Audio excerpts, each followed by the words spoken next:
where he traveled, and it's got this interesting story, right? The captain of the vessel he was on, Captain Fitzroy, was the exact opposite of Darwin. He was a fundamentalist Christian. He was a creationist.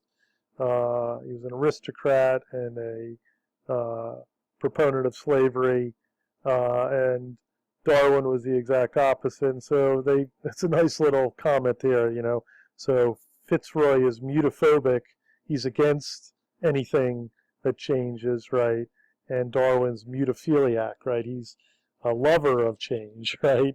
And so they're on board for at each other's throats, so to speak, for 5 years. So interesting thing. And then I love this image, right? This is Darwin dressed up as Alice, dressed up as something else, right? Surrealist image, Alice through the looking glass, Alice in Wonderland, right?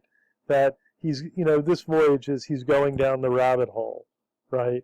But by going down the rabbit hole and coming out, he's able to see the world in a far more radical light. Okay, so nice little touch there. And this is what he's going to learn when he's on his trip. Okay. And then he comes back and he'll put the idea together, right? And you can start to see this is the great tree of life that he's starting to put together. So after his voyage or during his voyages, he's putting it together and then finally starting to come up with a different idea, right?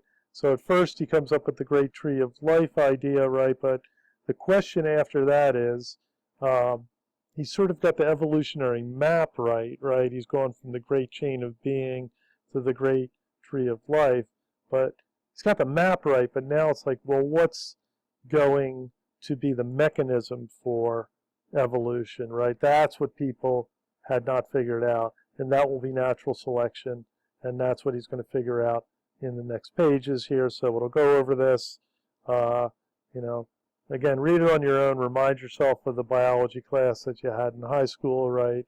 All the key elements of it, right? You know, he finally gets the idea out, right, or comes up with the idea. Then he's basically forced to come publish it, right?